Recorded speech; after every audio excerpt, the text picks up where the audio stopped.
अगर आपके पास पढ़ाई ना करने का 100 बहाने हैं ना, तो थोड़ा सा और सोचना, क्योंकि पढ़ाई करने के 1000 मकसदें हैं। मैं आपको चैलेंज देता हूँ कि आप मुझे पढ़ाई ना करने के 1 लाख बहाने बताओ।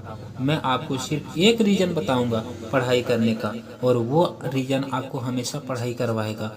8 से 10 मिनट तक छोड़ना मत इस वीडियो को।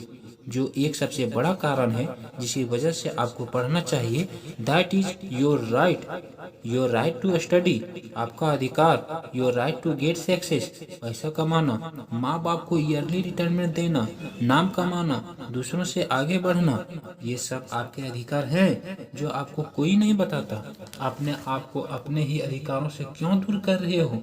क्यों नहीं पढ़ रहे हो?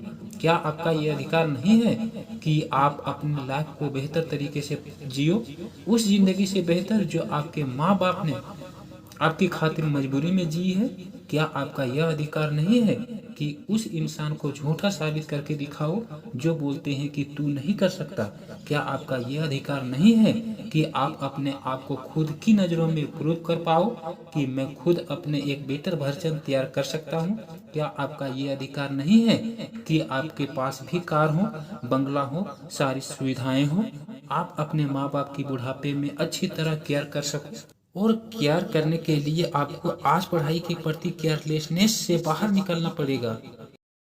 आज अगर आप केयरफुल बनोगे पढ़ने के लिए, तभी सक्सेसफुल हो पाओगे। Find out that one and only reason to study. आज आप गरीब हो, स्टडी हार्ड। आज आपकी बात कोई नहीं मानता, study hard and prove your knowledge. आज हर कोई आपका मजाक बनाता है, study hard and become powerful. आज आपके साथ कोई नहीं खड़ा रहना चाहता, study hard and become a hard pillar so there can take your support to study. दम लगा के पढ़ाई करो, चाहे वो जितनी भी इम्पॉसिबल लगे, चाहे उसमें आपको दिन का पूरा टाइम चला जाए, चाहे आज आपको रात भर जग के पढ़ाई करनी पड़े।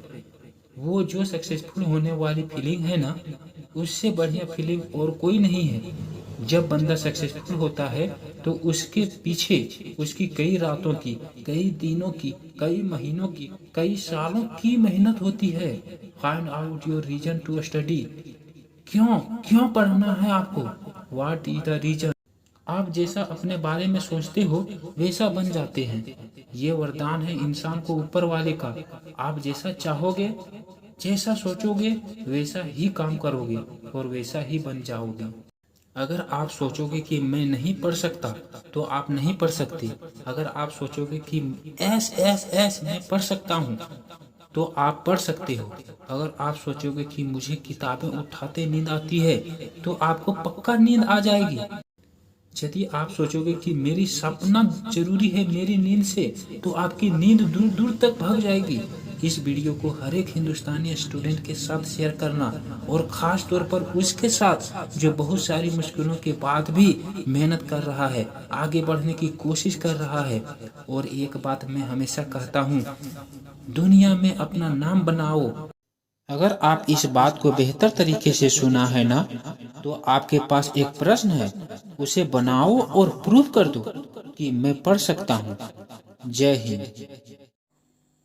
अभी जो आपने इमोशन बातें सुना ने, उसमें 1% भी अपने जिंदगी में लागू कर लिया, तो तुझे सक्सेस होने से कोई नहीं रोक सकता। ये मैं गारंटी देता हूँ कि तुझे सफलता पाने से कोई नहीं रोक सकता। अब हम आगे चलते हैं क्वेश्चन पर। क्वेश्चन को देखें और खुद बनाने का प्रयास करें और खुद बनाएं। जब तक नहीं बनता है तब तक बनाते रहें। चलिए हम क्वेश्चन समझते हैं। बोलता है, एक त्रिभुज का क्षेत्रफल ज्ञात कीजिए। त्रिभुज का क्षेत्रफल ज्ञात करने बोलता है, जिसकी दो भुजाएं क्रमशः 8 सेंटीमीटर और 11 सेंटीमीटर है, और जिसका परिमाप 32 सेंटीमीटर है। दो भुजाएं दिया गया है और परिमाप दिया गया है। आपको तीसरी भुजा निकालना है और क्षेत्रफल निकालना है। किसका क्षेत्रफल निकालना है? त्रिभुज का क्षेत्रफल निकालना है। तो सबसे पहले हम साइड में त्रिभुज छाप लेते हैं दोस्तों। ये आपका त्रिभुज है, इस रूप में हम त्रिभुज छाप लिए। त्रिभुज चाहे जिस रूप में छापे उससे मतलब नहीं है। इसको दर्शा देते हैं ये बी सी हम दर्शा दिए त्रिभुज। अब दो भुजा दिया है, एक भुजा 8 सेंटीमीटर और एक भुजा 11 सेंटीमीटर, ये दिया है, और इसका परिमाप दिया है 32 सेंटीमीटर। तो इसका क्षेत्रफल ज्ञात करना है, तो तीसरी भुजा निकालेंगे। जो दिया है उसको हम लिखेंगे यहाँ सॉल्व करके। सॉल्व दिया है कि क्या दिया है, त्रिभुज की भुजाएं, त्रिभुज की भुजाएं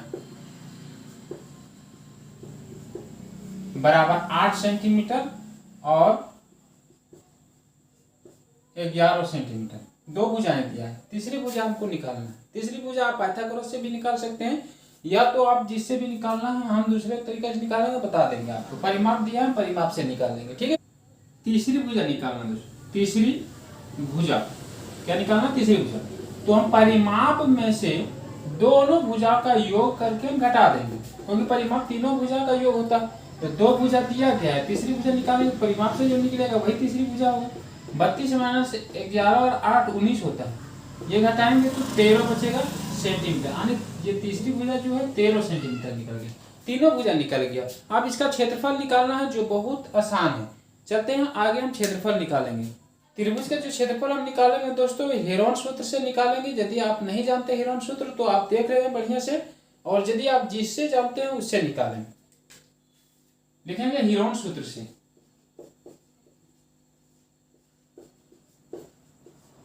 हेरोन सूत्र से।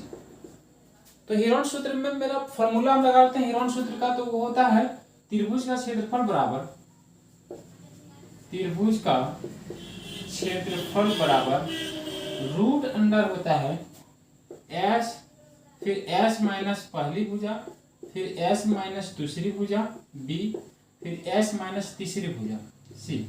यहाँ ये भी सी और एस, ये चीज जानना था, क्या चीज है, एस क्या है। एस जो है परिमाप का आधा होता है, अर्ध परिमाप को हम एस से सूचित करते हैं। और ये पहली भुजा, बी दूसरी भुजा, सी तीसरी भुजा। तो ये भी सी हम थोड़ा सा देख लेते हैं। ये में मेरा ये का मान 8 सेंटीमीटर, बी का मान मेरा 11 सेंटीमीटर और सी का मान मेरा 13 सेंटीमीटर है।